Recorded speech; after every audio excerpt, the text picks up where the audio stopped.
हाँ जी स्टूडेंट्स, ਅੱਜ ਅਸੀਂ ਆਪਣੀ ਇੰਗਲਿਸ਼ ਇਲੈਕਟਿਵ 11ਵੀਂ ਕਲਾਸ ਦਾ 6ਵਾਂ ਐਸੇ ਸੋਹਰਾਬ ਐਂਡ ਰੁਸਤਮ ਪਾਰਟ 1 ਉਸ ਦੀ ਐਕਸਪਲੇਨੇਸ਼ਨ ਅਤੇ ਐਨਾਲਿਸਿਸ ਡਿਸਕਸ ਕਰਾਂਗੇ। ਇਹ ਸਾਡਾ ਇਸ ਚੈਪਟਰ ਦਾ ਪਹਿਲਾ ਵੀਡੀਓ ਹੋਏਗਾ। ਤਾਂ ਸਟੂਡੈਂਟਸ ਮੈਂ ਤੁਹਾਨੂੰ ਦੱਸਣਾ ਚਾਹਾਂਗਾ ਕਿ ਮੈਂ ਕਲਾਸ +1 ਇੰਗਲਿਸ਼ ਇਲੈਕਟਿਵ ਦੇ ਇਸ ਤੋਂ ਪਹਿਲਾਂ ਵਾਲੇ ਸਾਰੇ ਐਸੇ ਜਿਵੇਂ ਕਿ ਪਹਿਲੀ ਤਿਮਾਹੀ ਦੇ ਵਿੱਚ ਸ਼ਾਮਿਲ ਤੁਹਾਡਾ ਪਹਿਲਾ ਐਸੇ ਦਾ ਯੰਗ ਅਕਬਰ ਅਤੇ ਫਿਰ दूसरा ऐसे the story of Shri Rama's exile, तीसरा ऐसे द डिस्कवरी ऑफ पेंसिलीन ਅਤੇ ਇਸੇ ਤਰ੍ਹਾਂ ਦੂਜੀ ਤਿਮਾਹੀ ਦਾ ਪਹਿਲਾ ਐਸੇ lesson number 4 the story of Michael ਅਤੇ ਲੈਸਨ ਨੰਬਰ 5 ਗੁਰੂ ਗੋਬਿੰਦ ਸਿੰਘ। ਇਹਨਾਂ ਸਾਰੇ ਚੈਪਟਰਸ ਦੀ ਕੰਪਰੀਹੈਂਸਿਵ ਐਕਸਪਲੇਨੇਸ਼ਨ ਅਤੇ ਐਨਾਲਿਸਿਸ ਦੇ ਵੀਡੀਓ ਤੁਹਾਡੇ ਨਾਲ ਆਲਰੇਡੀ ਸ਼ੇਅਰ ਕਰ ਚੁੱਕਿਆ ਹਾਂ। ਜੇਕਰ ਤੁਹਾਡਾ ਕੋਈ ਵੀ ਵੀਡੀਓ ਇਹਨਾਂ ਦੇ ਵਿੱਚੋਂ ਮਿਸ ਹੋਇਆ ਹੈ ਤਾਂ ਮੈਂ ਉੱਪਰ ਤੁਹਾਨੂੰ +1 ਕਲਾਸ ਦੀ ਇੰਗਲਿਸ਼ ਇਲੈਕਟਿਵ ਦੀ ਪਲੇਲਿਸਟ ਦਾ ਲਿੰਕ ਪ੍ਰੋਵਾਈਡ ਕਰ ਰਿਹਾ ਹਾਂ।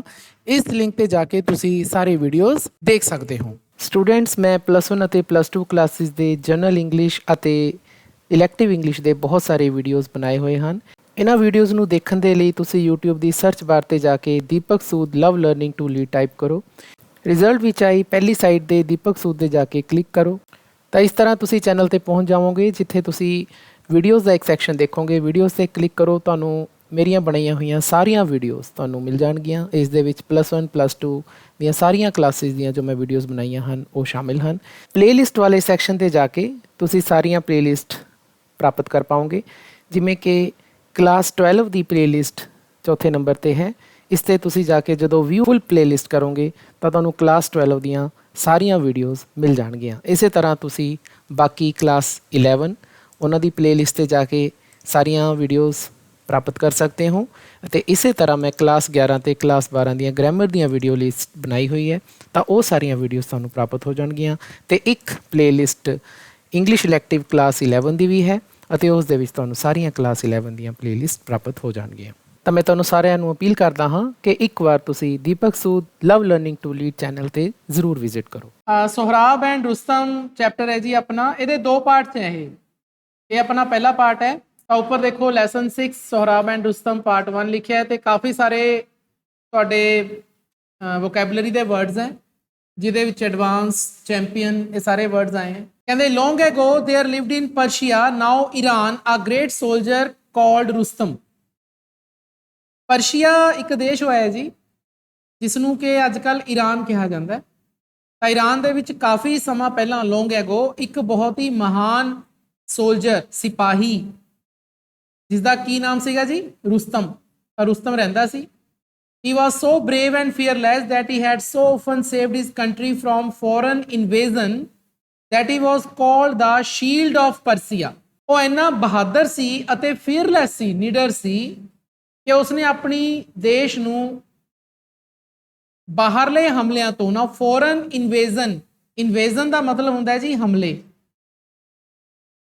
ਜਿਹੜਾ ਇਨਵੇਜ਼ਨ ਸ਼ਬਦ ਹੈ ਨਾ ਇਹ ਇਨਵੇਡ ਤੋਂ ਬਣਿਆ INVADE ਤੋਂ INVADE। ਇਨਵੇਡ ਦਾ ਮਤਲਬ ਹੁੰਦਾ ਹੈ ਹਮਲਾ ਕਰਨਾ। E ਕੱਟ ਕੇ ਤੇ D ਕੱਟ ਕੇ SION ਪੈ ਜਾਂਦਾ ਹੈ ਇਨਵੇਜ਼ਨ। ਇਨਵੇਜ਼ਨ ਦਾ ਮਤਲਬ ਹੁੰਦਾ ਹੈ ਹਮਲਾ, ਫਰਕ ਹੈ। ਇਨਵੇਡ ਦਾ ਮਤਲਬ ਵਰਬ ਹਮਲਾ ਕਰਨਾ ਤੇ ਇਨਵੇਜ਼ਨ ਦਾ ਮਤਲਬ ਹਮਲਾ ਨਾउन। ਫੌਰਨ ਦਾ ਮਤਲਬ ਬਾਹਰਲੇ। ਤਾਂ ਉਸਨੇ ਆਪਣੇ ਦੇਸ਼ ਨੂੰ ਬਹੁਤ ਸਾਰੇ ਬਾਹਰਲੇ ਹਮਲਿਆਂ ਤੋਂ ਬਚਾਇਆ ਸੀ। ਇਸ ਕਰਕੇ ਉਸ ਨੂੰ ਕੀ ਕਿਹਾ ਗਿਆ? ਪਰਸ਼ੀਆ ਦੀ ਢਾਲ, ਸ਼ੀਲਡ ਤਾਂ ਆਪਾਂ ਪੜ੍ਹਿਆ ਸੀ ਨਾ ਗੁਰੂ ਗੋਬਿੰਦ ਸਿੰਘ ਜੀ ਵਾਲੇ ਚੈਪਟਰ 'ਚ। ਤਾਂ ਪਰਸ਼ੀਆ ਦੀ ਢਾਲ ਕਿਹਾ ਗਿਆ ਉਹਨੂੰ, ਦਾ ਸ਼ੀਲਡ ਆਫ ਪਰਸ਼ੀਆ। ਇੱਕ ਛੋਟਾ ਕੁਐਸਚਨ ਆ ਸਕਦਾ ਤੁਹਾਨੂੰ ਪੇਪਰ 'ਚ ਕਿ what name was given to Rustam। ਤਾਂ ਤੁਸੀਂ ਕੀ ਆਨਸਰ ਦੇਣਾ? ਦਾ ਸ਼ੀਲਡ ਆਫ ਪਰਸ਼ੀਆ। ਜੇ ਪੜ੍ਹਿਆ ਹੋਊਗਾ ਤਾਂ ਯਾਦ ਰਹੂਗਾ, ਨਹੀਂ ਫਿਰ ਆਪਾਂ ਬੈਠੇ। The enemies who tries to invade the country fled in fear when they heard his war cry Rustam। ਕਹਿੰਦੇ ਜਿਹੜੇ ਉਹਦੇ ਦੁਸ਼ਮਣ ਸੀਗੇ ਜਿਹੜੇ ਕਿ ਆ ਦੇਖੋ ਇੱਥੇ ਇਨਵੇਡ ਆ ਗਿਆ ਸ਼ਬਦ, ਇਨਵੇਡ ਆ ਗਿਆ ਨਾ ਵਰਬ ਦੇ ਤੌਰ ਤੇ ਇਨਵੇਡ, ਵੈਸੇ ਇਨਫਿਨਿਟਿਵ ਯੂਜ਼ ਹੋਇਆ ਇੱਥੇ। ਤਾਂ ਜਿਹੜੇ ਦੁਸ਼ਮਣ ਸੀ ਜਦੋਂ ਪਰਸ਼ੀਆ ਤੇ ਹਮਲਾ ਕਰਦੇ ਸੀ ਉਹ ਭੱਜ ਜਾਂਦੇ ਸੀ। ਫਲੈਡ, ਫਲੀ, ਫਲੈਡ ਵਰਬ ਦੀਆਂ ਫਾਰਮਸ ਹੁੰਦੀਆਂ ਨੇ। FLEE पहली वर्ब हुंदी है। ਉਹ ਭੱਜ ਜਾਂਦੇ ਸੀਗੇ ਡਰ ਦੇ ਨਾਲ ਜਦੋਂ ਉਹ ਸੁਣਦੇ ਸੀ ਵਾਰ ਕਰਾਈ। ਵਾਰ ਕਰਾਈ ਦਾ ਮਤਲਬ ਹੁੰਦਾ ਜਦੋਂ ਯੁੱਧ ਦੇ ਮੈਦਾਨ ਦੇ ਵਿੱਚ ਚੀਕਾਂ ਪੈਂਦੀਆਂ, ਹਮਲਾ, ਐਦਾਂ ਦੇ ਸ਼ਬਦ ਬੋਲੇ ਜਾਂਦੇ ਨੇ, ਹੈ ਨਾ, ਉਹਨੂੰ ਆਪਾਂ ਵਾਰ ਕਰਾਈ ਕਹਿੰਦੇ ਹਾਂ। ਤਾਂ ਵਾਰ ਕਰਾਈ ਕੀ ਕਰਦੇ ਸੀ? ਰੁਸਤਮ ਜਦੋਂ ਲੜਾਈ 'ਚ ਰੁਸਤਮ ਹੁੰਦੀ ਸੀ ਤਾਂ ਉਹਦੇ ਦੁਸ਼ਮਣ ਐਨੇ ਡਰ ਜਾਂਦੇ ਸੀ ਕਿ ਭੱਜ ਲੈਂਦੇ ਸੀ, ਉਹਨੂੰ ਉਹਦਾ ਨਾਂ ਸੁਣ ਕੇ ਭੱਜ ਲੈਂਦੇ। Persia is safe as long as Rustam leads our soldiers, said Kaikous, king of Persia. ਕਾਇਕੂਸ ਦਾ ਨਾਮ ਆ ਗਿਆ ਤੇ ਗੋਲ ਚੱਕਰ ਲਾ ਲਓ। ਕੌਣ ਹੈ ਜੀ ਇਹ? ਪਰਸ਼ੀਆ ਦਾ ਰਾਜਾ। ਉਸ ਸਮੇਂ ਪਰਸ਼ੀਆ ਦਾ ਰਾਜਾ ਸੀ ਕਾਇਕੂਸ। ਉਹ ਕਹਿੰਦਾ ਸੀ ਜਦ ਤੱਕ ਰੁਸਤਮ ਸਾਡੇ ਸਿਪਾਹੀਆਂ ਨੂੰ ਲੀਡ ਕਰ ਰਿਹਾ ਹੈ, ਉਹਨਾਂ ਦੀ ਅਗਵਾਈ ਕਰ ਰਿਹਾ ਹੈ, ਸਾਡਾ ਦੇਸ਼ ਪਰਸ਼ੀਆ ਸੇਫ ਹੈ, ਸੁਰੱਖਿਅਤ ਹੈ। No enemy dare threaten us, कोई भी एनिमी दुश्मन। डेयर का मतलब मॉडल वर्ब करी सी आपां ने। डेयर की है इत्थे? करेज, हौसला करना। डेयर इत्थे मॉडल वर्ब के तौर पर यूज हुई है। मैं तुहानूं क्लास कई वारियां मॉडल वर्ब्स करवाइयां ने। तां डेयर का मतलब हुंदा है हौसला करना। कहंदे कोई भी दुश्मन सानू धमकाउण दा हौसला नहीं कर सकदा। थ्रेटन का मतलब धमकी देना। इफ एनीवन डज, जे किसी ने अजिहा काम किया, ही शैल सफर एज क्रशिंग डिफीट, तो उसकी करारी हार होगी। क्रशिंग डिफीट का मतलब होता है करारी हार। Unless Rustam is killed our armies can never hope to see victory, जदों तक रुस्तम नहीं मरदा साडियां फौजां कदे भी आस नहीं कर सकदियां जित बारे सुपना लैन दी। टू सी विक्ट्री, विक्ट्री का मतलब जित। The enemies of Persia used to say, तो परशिया के जिहड़े दुश्मन सी आम तौर पर कहते सी। आ यूज टू आ गया वाकां दे विच। यूज टू उदों यूज हुंदी है जदों कोई आदत हुंदी है। तो हुण इत्थे परशिया के दुश्मन की कहंदे हुंदे सी, की आदत सी कहण दी उन्हां नूं कि यार जद तक परशिया दा सेनापति, परशिया का सेनापति रुस्तम है, आपां नहीं परशिया नूं जित सकदे। वो आम कहते सी, आदत सी उन्हां दी। Once in the course of his travels, Rustam met a Tatar princess called Tanime. They fell in love with each other and married. एक बारी ट्रैवल कर रहा सीगा जी, यात्रा कर रहा सी। कोर्स ऑफ हिज ट्रैवल्स, यात्रा ते गया होया सी रुस्तम। एक जगह का नाम है जी टाटार, TAR। ये जगह है कोई। ओदी एक राजकुमारी सी जिसका नाम सी तनीमे। दे फैल इन लव, वो एक दूसरे को पसंद कर लगे ते उन्होंने दोनों ने आपस च शादी कर, क्या हो गया। However Rustam was not able to live with his wife for a long time, परंतु रुस्तम अपनी वाइफ नाल ज्यादा समा ना रह पाया। फॉर अ लॉन्ग टाइम, ज्यादा समा। The king of Persia soon sent for him because he did not feel safe unless Rustam was in his kingdom to protect and defend it. तो परशिया के राजे, वही राजा कौन सी? कायकूस। उसने जल्दी ही सेंट फॉर हिम, देखो हुण इंग्लिश की खासियत, सेंट किहदी वर्ब है? Send the. सेंड का मतलब की हुंदा है? भेजना। सेंड का मतलब भेजना हुंदा है। पर इत्थे मैं तुहानूं की दस रहा, उसनूं बुलाया, सेंट फॉर हिम। तो सेंड का मतलब हुंदा है भेजना। मैं तुहानूं इहदा मतलब दस रहा बुलाना। भेजना बुलाना, यह उल्टा हो गया काम। क्यों? कारण यह है कि ये पिछे फॉर पै गया। सेंड के पिछे फॉर पै गया, ये बन गई फ्रेजल वर्ब। फ्रेजल वर्ब्स अजिहियां वर्ब्स होंदियां ने कि जदों किसी खास वर्ब के पिछे कोई प्रैपोजिशन आ जाए तो वह मतलब बदल जाए। सेंड का मतलब है भेजना। सेंड के पिछे फॉर प्रैपोजिशन है। फॉर की है? प्रैपोजिशन। तो सेंड के पिछे जदों फॉर प्रैपोजिशन आ जाती है तो सेंड का मतलब चेंज हो जाता है। सेंड का मतलब होंदा है भेजना, सेंड फॉर का मतलब होंदा है बुलाना, सद्दा देना। तो जदों किसी प्रैपोजिशन दे पिछे आन करके मेन वर्ब का मतलब बदल जाए उन्होंने आपां फ्रेजल वर्ब्स कहने हाँ। तो फ्रेजल वर्ब्स की जानकारी होना इलैक्टिव के स्टूडेंट्स लिए बहुत ज़्यादा जरूरी है। तो उसने सद्दा दिता जी किंग ऑफ पर्शिया ने, क्योंकि वह अपने आप को सुरक्षित महसूस नहीं सी कर रहा जदों तक रुस्तम अपने राज दे विच ना होवे उसनूं डिफेंड करन लई, उसकी रक्षा करन लई। तुहानूं ऐ लगदा सी जे रुस्तम मेरे कोले है तो मैं सेफ है, जे रुस्तम दूर है ਤਾਂ ਮੈਨੂੰ ਤਾਂ ਕੋਈ ਜਿੱਤ ਕੇ ਲੈ ਜਾਓ। ਉਹਨੇ ਬੁਲਾ ਲਿਆ। So Rustam had to go away from his wife who was then pregnant. ਤਾਂ ਇਸ ਕਰਕੇ ਰੁਸਤਮ ਨੂੰ ਆਪਣੇ ਵਾਈਫ ਤੋਂ ਦੂਰ ਜਾਣਾ ਪਿਆ, ਗੋ ਅਵੇ। ਉਸ ਸਮੇਂ ਤਨੀਮੇ ਪ੍ਰੈਗਨੈਂਟ ਸੀ, ਉਸਦੇ ਚਾਈਲਡ ਹੋਣ ਵਾਲਾ ਸੀ। ਪ੍ਰੈਗਨੈਂਟ ਦਾ ਮਤਲਬ ਤੁਹਾਨੂੰ ਪਤਾ ਹੈ। It was with great sorrow that he parted from her। ਕਹਿੰਦੇ ਇਹ ਉਹਦੇ ਲਈ ਬਹੁਤ ਹੀ ਔਖੀ ਘੜੀ ਸੀ, ਗ੍ਰੇਟ ਸੋਰੋ, ਜਦੋਂ ਉਸ ਨੂੰ ਵਿਛੜਨਾ ਪਿਆ। ਕਿਹਦੇ ਤੋਂ? ਤਨੀਮੇ ਤੋਂ। ਪਾਰਟ ਫਰੋਮ ਦਾ ਮਤਲਬ ਹੁੰਦਾ ਹੈ ਜੀ ਵਿਛੜਨਾ। ਬਿਕੋਜ਼ ਇਟ ਮਾਈਟ ਬੀ ਮੈਨੀ ਈਅਰਸ ਬਿਫੋਰ ਹੀ saw her again।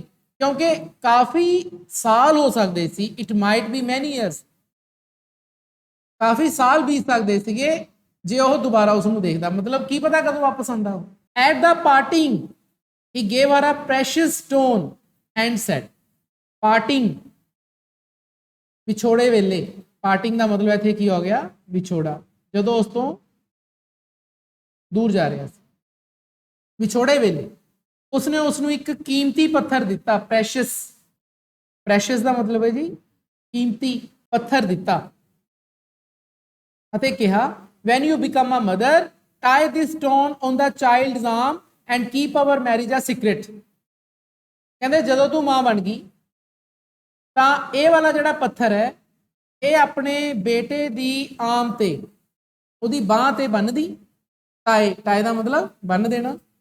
ਅਤੇ ਆਪਣੀ ਮੈਰਿਜ ਨੂੰ ਸੀਕ੍ਰੇਟ ਹੀ ਰੱਖੀ, ਭੇਦ ਹੀ ਰੱਖੀ ਵੀ ਆਪਣਾ ਵਿਆਹ ਹੋਇਆ ਸੀ, ਪਰ ਦੱਸਣਾ ਨਹੀਂ ਲੋਕਾਂ। In due course a son was born to Tahmina. ਸਮੇਂ ਦੌਰਾਨ, ਡਿਊ ਕੋਰਸ ਸਮਾਂ ਬੀਤਿਆ, ਬੇਟਾ ਪੈਦਾ ਹੋਇਆ ਜੀ। ਕਿਹਦੇ? ਤਨੀਮੇ ਦੇ। ਪ੍ਰੈਗਨੈਂਟ ਸੀਗੀ ਉਹ। ਤਨੀਮੇ knew when the boy grew up, Rustam would be eager to have him follow in his footsteps। ਹੁਣ ਤਨੀਮੇ ਨੂੰ ਪਤਾ ਸੀ ਕਿ ਜਦੋਂ ਬੱਚਾ ਵੱਡਾ ਹੋਇਆ, ਜਦੋਂ ਲੜਕਾ ਵੱਡਾ ਹੋਇਆ, grew up, grow, grew, grown, verb ਦੀਆਂ ਫਾਰਮਸ ਹੁੰਦੀਆਂ ਨੇ। grow up ਦਾ ਮਤਲਬ ਹੁੰਦਾ ਵੱਡੇ ਹੋਣਾ। ਤਾਂ ਰੁਸਤਮ ਨੂੰ ਇਹ ਉਤਸੁਕ ਹੋਏਗਾ, ਈਗਰ ਹੋਏਗਾ ਕਿ ਉਹ ਉਸਦੇ ਪਦ ਚਿੰਨ੍ਹਾਂ ਤੇ ਚੱਲੇ, ਫੁੱਟਸਟੈਪਸ। ਕਿ ਸੋਹਰਾਬ ਨੇ ਜਿਹੜਾ ਰਸਤਾ ਚੁਣਿਆ ਸੀ ਲੜਾਈਆਂ ਵਾਲਾ, ਤਾਂ ਉਹ ਆਪਣੇ ਬੇਟੇ ਨੂੰ ਵੀ ਉਸੇ ਲੜਾਈਆਂ ਵਾਲੇ ਰਸਤੇ ਤੇ ਲੈ ਜਾਊਗਾ। ਇਹ ਡਰ ਕਿਹਨੂੰ ਸੀ? ਤਨੀਮੇ। Unless she hid from Rustam the fact that their child was a boy, he would certainly take away the child। ਕਹਿੰਦੇ ਜਦੋਂ ਤੱਕ ਰੁਸਤਮ ਨੂੰ ਇਸ ਸੱਚਾਈ ਦਾ ਪਤਾ ਲੱਗਦਾ ਕਿ ਜਿਹੜਾ ਬੱਚਾ ਹੋਇਆ ਉਹ ਲੜਕਾ ਹੈ, ਜੇ ਰੁਸਤਮ ਨੂੰ ਇਹ ਗੱਲ ਪਤਾ ਲੱਗ ਜਾਂਦੀ ਹੈ, ਫੈਕਟ ਦਾ ਮਤਲਬ ਇੱਥੇ ਸੱਚ, ਸੱਚਾਈ। ਜੇ ਸੱਚਾਈ ਰੁਸਤਮ ਨੂੰ ਪਤਾ ਲੱਗ ਜਾਂਦੀ ਹੈ ਕਿ ਲੜਕਾ ਹੋਇਆ ਸਾਡੇ, ਤਾਂ ਉਹ ਇਹ ਬੱਚਾ ਮੇਰੇ ਕੋਲੋਂ ਲੈ ਜਾਊਗਾ।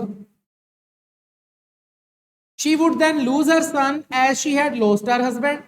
ਕਹਿੰਦੇ ਫਿਰ ਉਹ ਆਪਣੇ ਪੁੱਤ ਤੋਂ ਵੀ ਜਾਊ, ਆਪਣੇ ਮੁੰਡੇ ਤੋਂ ਵੀ ਜਾਊ, ਜਿਵੇਂ ਉਹ ਆਪਣੇ ਪਤੀ ਤੋਂ ਗਈ ਹੈ। ਹੁਣ ਉਹਨੂੰ ਇਹ ਹੋ ਗਿਆ ਵੀ ਜੇ ਮੇਰੇ ਪੁੱਤ ਦਾ ਪਤਾ ਲੱਗ ਗਿਆ ਵੀ ਮੇਰੇ ਬੇਟਾ ਹੋਇਆ, ਤੇ ਇਹ ਗੱਲ ਦਾ ਪਤਾ ਸੋਹਰਾਬ ਨੂੰ ਉਹਦੇ ਬਾਪੂ ਨੂੰ ਪਤਾ ਲੱਗ ਗਿਆ, ਤਾਂ ਹੁਣ ਤਾਂ ਬਾਪੂ ਦਾ ਬਾਪੂ ਹੈ, ਹੁਣ ਇਹਨੂੰ ਨਾਲ ਹੀ ਲੈ ਜਾਣਾ। ਤਾਂ ਮੈਂ ਪਤੀ ਤੋਂ ਤਾਂ ਗਈ, ਪੁੱਤ ਤੋਂ ਵੀ ਜਾਊ। ਚਲੋ। So Tanime sent word to Rustam that their child was a daughter। Sent word ਦਾ ਮਤਲਬ ਹੁੰਦਾ ਹੈ ਸੁਨੇਹਾ ਭੇਜਣਾ। send word, ਸੁਨੇਹਾ ਭੇਜਣਾ। ਤਨੀਮੇ ਨੇ ਸੁਨੇਹਾ ਭੇਜਿਆ ਰੁਸਤਮ ਨੂੰ, ਕੁੜੀ ਹੈ। ਤਨੀਮੇ named her son ਸੋਹਰਾਬ। ਤਾਂ ਤਨੀਮੇ ਨੇ ਆਪਣੇ ਪੁੱਤ ਦਾ ਨਾਮ ਕੀ ਰੱਖਿਆ ਵੀ? ਹੁਣ ਚੈਪਟਰ ਦਾ ਨਾਮ ਕਲੀਅਰ ਹੋ ਗਿਆ। ਸੋਹਰਾਬ ਕੌਣ ਹੈ, ਰੁਸਤਮ ਕੌਣ ਹੈ? ਸੋਹਰਾਬ ਮੁੰਡਾ ਤੇ ਮੁੰਡੇ ਦਾ ਬਾਪੂ ਰੁਸਤਮ।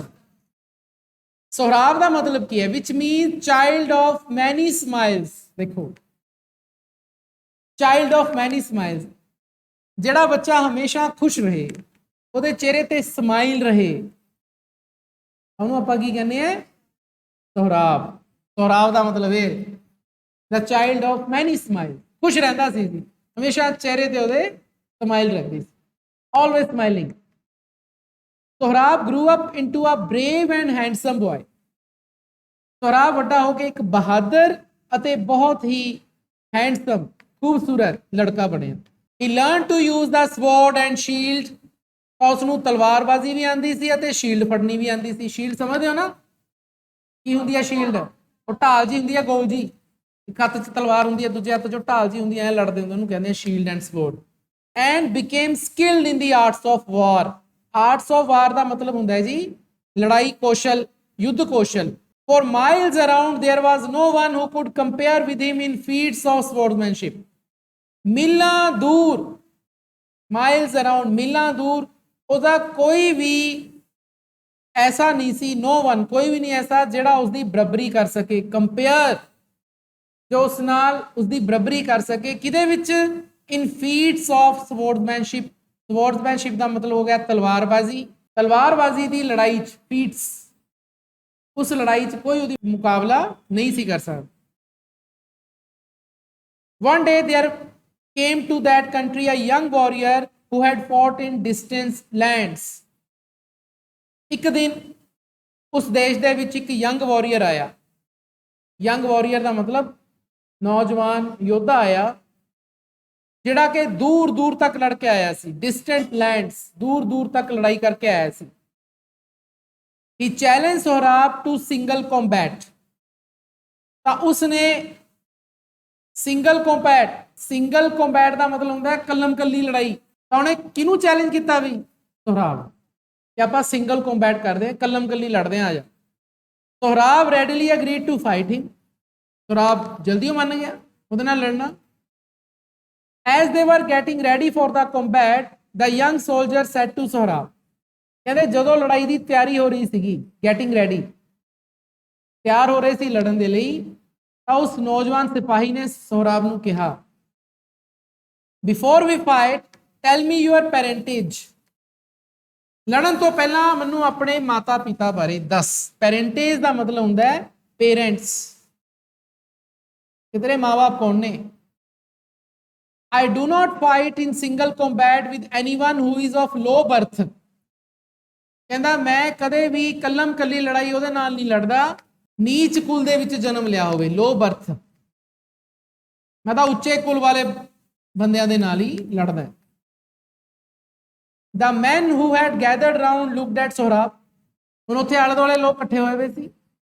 Gathered around ਦਾ ਮਤਲਬ ਇਕੱਠੇ ਹੋਣਾ. ਉਹਨਾਂ ਨੇ ਸੋਹਰਾਬ ਵੱਲ ਵੇਖਿਆ. None knew exactly who Sohrab's father was. ਕੋਈ ਵੀ ਪੱਕੀ ਤਰ੍ਹਾਂ, ਐਗਜ਼ੈਕਟਲੀ ਦਾ ਮਤਲਬ ਸਹੀ ਤਰ੍ਹਾਂ ਨਹੀਂ ਸੀ ਜਾਣਦਾ ਕਿ ਸੋਹਰਾਬ ਦਾ ਪਿਤਾ ਕੌਣ ਸੀ. Sohrab who did not know the secret of his birth, Sohrab ਜਿਹੜਾ ਆਪਣੇ ਜਨਮ ਦੇ ਭੇਦ ਨੂੰ ਨਹੀਂ ਸੀ ਜਾਣਦਾ, hung his head in shame. ਤਾਂ ਉਹਨੇ ਆਪਣਾ ਸਿਰ ਝੁਕਾ ਲਿਆ. ਸ਼ੇਮ ਦਾ ਮਤਲਬ ਸ਼ਰਮ, ਸ਼ਰਮ ਦੇ ਨਾਲ ਉਹਨੇ ਆਪਣਾ ਸਿਰ ਝੁਕਾ ਲਿਆ. We shall meet at dawn tomorrow, he said to his opponent and went away.